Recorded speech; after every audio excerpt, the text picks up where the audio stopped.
What's up guys, Jay here, and this video is going to be just a little bit different. I'm just kind of messing around with my new mixer board, and it's more of kind of like a behind the scenes, just me rambling while I'm doing stuff. I'm just uploading it because I made it, and I kind of used it. I've set up multiple cameras, and I got Adobe Premiere Pro just to try that whole multiple camera thing. I also, yesterday when I filmed the video, or the main part of the video, I didn't have the lav mic. I have this now. I actually did try outputting it from the mixer board into the camera with the lav mic. While it does work, for whatever reason, I think it's because I have to gain it up so much. The noise floor is pretty high going from the board into the camera, whereas if I just plug the lav mic directly into the camera, it sounds fine. It actually sounds better than going from the board into the camera. And then when I have the lav mic into the board, into my computer, recording in Audacity, which is what I'm doing right now, that actually sounds the best, because then I can tweak the levels the way that I want them, rather than it just being the straight lav mic signal. Yeah, so now it's actually a pretty cheap Audio-Technica $30 lav mic. It comes with a 20-foot cable, this little power supply thing. You have to plug in a battery, and it comes with a little adapter, which I have set away right now, but it comes with a little adapter for the for your phone, so you can plug the mic and your headphones into this adapter. And I don't know if you can monitor yourself or if you just how it works, but that could be a great solution for portable miking situation. So now I'll let you check out the main video, and we'll be back in a second, or like 20 minutes, because it's a little long.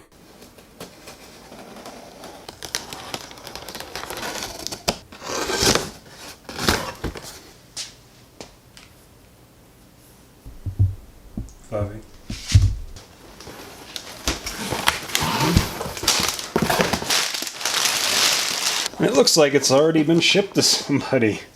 Well, let's see what's inside. I wonder, it's supposed to come with cables and stuff, so... Oh, you can see that. The two XLR cables, and those look like some pretty good. And here is the mixer.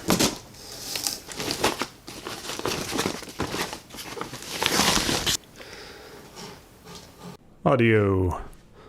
Okay, so you guys are getting a really kind of technical view of all my my lighting situation here, because my computer and everything is backed up against the wall, so I can't get the lights behind me or anything. So I have a few different cameras set up, and I will be talking into the microphone. So you can see with the camera right here that I have my mixer board set up. Oops, as I smack stuff around. And I will be using the mixer board. So I probably at the beginning of this video, I showed a quick little unboxing of it. And now I will be just kind of going over a demo of it and talking about the different things that I experienced when setting it up. So first thing, I will be monitoring with my, let's see, how do these get that? I will be monitoring with my Shure SE215s. So the only closed pair of headphones that I have right now are my Bose, and the cable with those is too short to really use effectively with the mixer. The cable input's too far away. And I find that when I use a set of open headphones, even like the K7XX with the microphone, I end up getting feedback. So my solution is my IEMs, and they're actually pretty good. It's a pretty good solution because I can just put one in and listen to myself talk. And so that way I only have one in. It's very unobtrusive. The cable for the Shure is a pretty good length. So let me actually get that out of the way of the other camera. so it reaches comfortably to where I'm at, and then I can reach over to the mixer board and adjust stuff when I want to. So let's get into some of the stuff on the board. As you can see, there are a lot of knobs and dials and stuff. There are 4 mono mic inputs, so they can be balanced or single-ended. And the other thing is, if I have, so with the Yeti, I have a dual channel on it, so I could run another XLR cable and plug it into the second input and have a balanced 2 channel, so like a stereo sound. The board, from what I can tell, does not act like an audio interface. So instead of, so you always get one track going back out to the computer. There is a stereo out though. Well, no, I guess, yeah. So you do get stereo. So like it'll still give me left and right if I put the Yeti into the bidirectional mode. So I can talk into the right side of the microphone and it'll pick up the right sounds. I can talk into the left side, actually the other way around, and it'll pick up those sounds and it'll separate them out into into those stereo channels. However, it's all mixed into one track going into the computer. So the other really thing that I like about this is the first 2 mic channels have compressors. So that makes the mic portion, it makes everything a lot better. It makes it a lot easier to use and so I don't have to worry about speaking too loudly. I don't have to worry about speaking too quietly. It should always pick up about the same level. And I did just get this little windsock thing, and it's awesome. It actually, so I don't have to use the pop filter anymore, so I don't have this big metal arm in my way, and I don't have it, I don't have to worry about like bumping it and arranging it and stuff. And also the little windsock thing here actually reduces the ambient, the noise floor, which is excellent.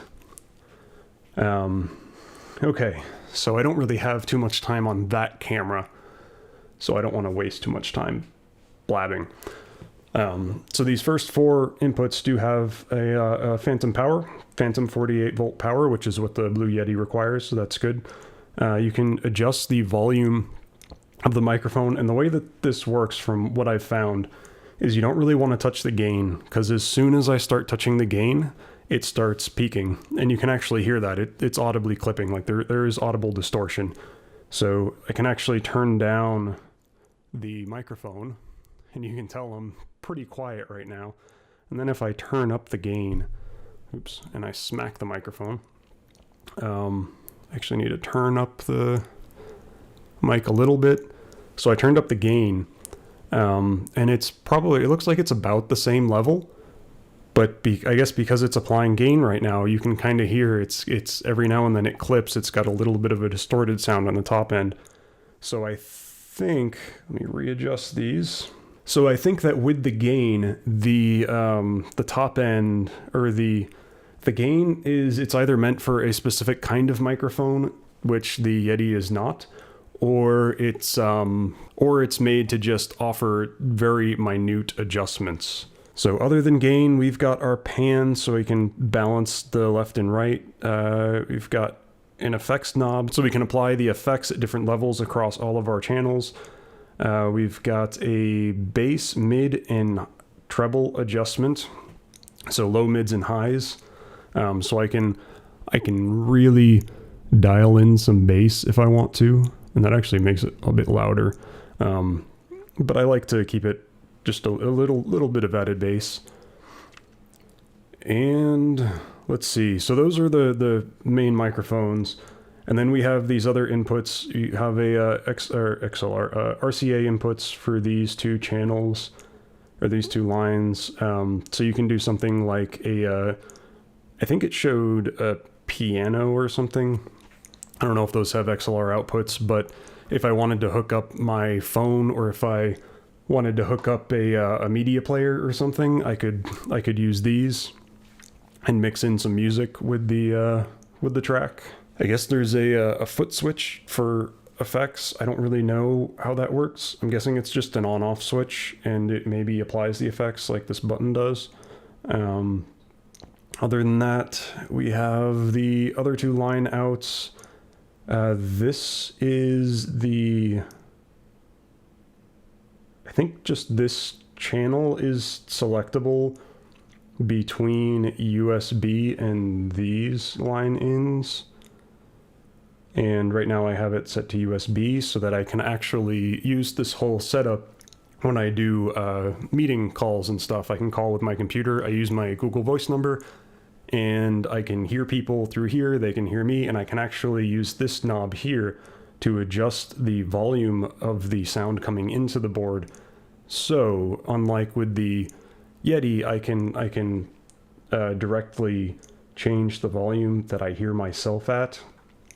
So these are the phones, the headphone monitors, so I can hear myself talking into the microphone, and this knob will adjust the volume going out to my headphones, and this knob will adjust the volume coming into the board, so I can independently adjust the volume at which I hear myself and at which I hear the other people talking, which is really great. That's one of the main reasons why I wanted this board. Other than that, we have monitor outputs, and these two outputs are just line level outputs, so they would go to powered monitors.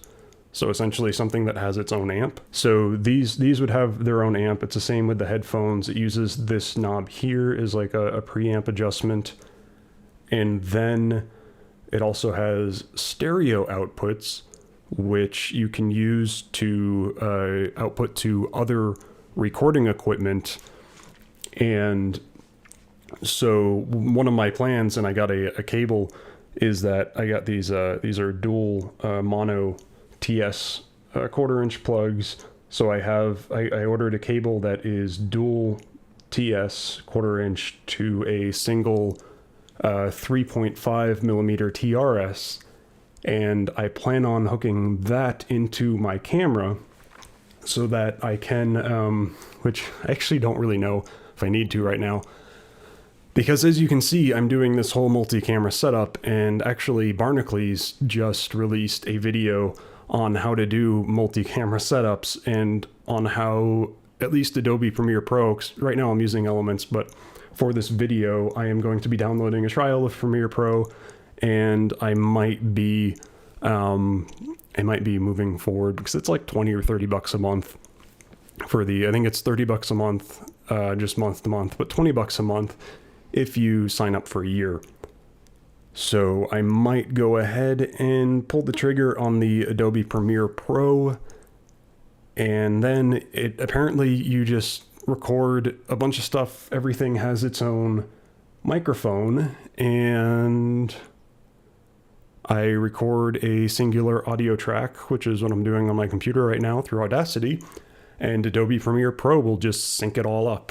So I don't really have to worry about feeding the audio directly into my camera anymore, but I might do that anyway because I am going to be getting a lav mic, and then I can just do lav mic into the mixer board into the camera, and then I can apply the effects and everything on the mixer board, or I could just do lav mic into the mixer board and not worry about, I don't know.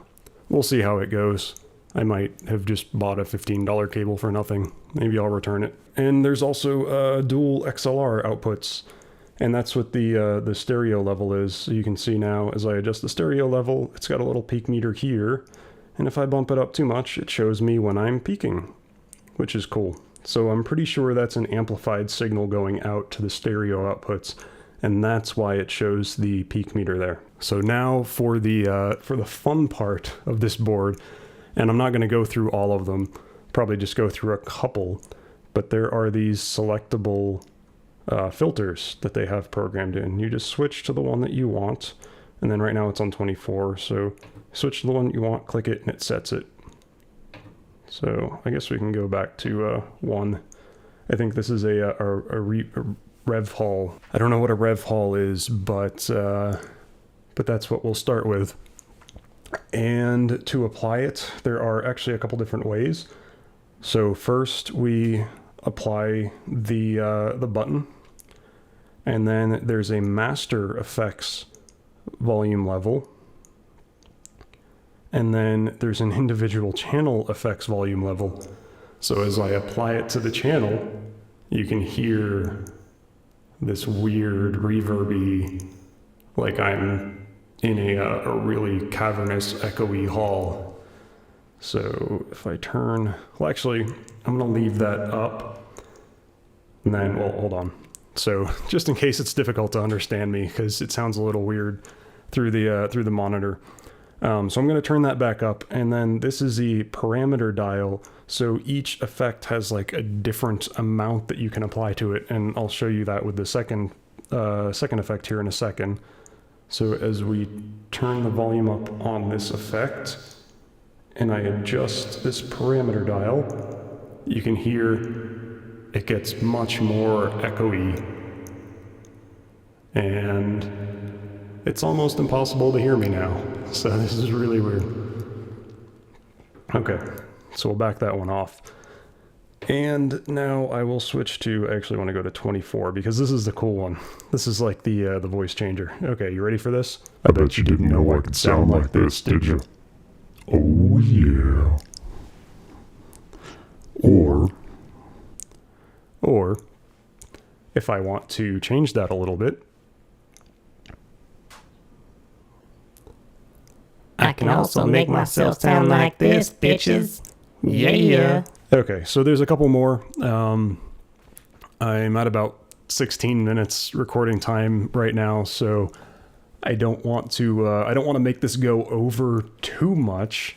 So I'm just going to try a couple more effects and then wrap it up and see how this turns out in post. So next one we're going to do is a radio voice. So let's see. I'm not sure what this does. I think it's just supposed to make it sound kind of like an old-timey radio. Do I sound like I'm on the radio? What do I say? I mean, yeah, it sounds interesting. It adds a little weirdness to it. I can't really tell through the monitor here, so we shall see what happens in the future, or when I actually get around to editing this. And finally, the other fun one is this tremolo. So I'm going to apply the tremolo, and I think I actually need to bump up the parameter on this one. So I'm going to bump that all the way up. Yeah, and then I kind of sound a little robot-y. Am I peaking? Was I just peaking? Yeah. So now with the tremolo, I kind of sound like a robot, although I think it's also picking up my actual voice, so it's just kind of applying it on top of it, so it sounds a little weird.